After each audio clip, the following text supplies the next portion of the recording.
If you're heading to Magic Kingdom after July 24th, here's a strategy you can try out using the new Lightning Lane system.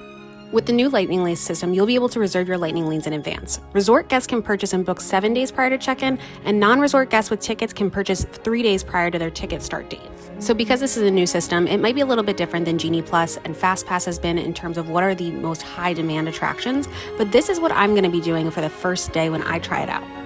For my 3 advanced reservations, I'm going to be picking Tiana's Bayou Adventure from Tier 1, Haunted Mansion, and Pirates of the Caribbean, both from Tier 2. If possible, we want to try to get earlier time slots for this because then that means that we'll be able to use those time slots and then get another reservation once we've used that first one. Once I'm in the park, I'm going to rope drop Peter Pan's Flight, and then the first reservation I'm going to get in the park is going to be Jungle Cruise.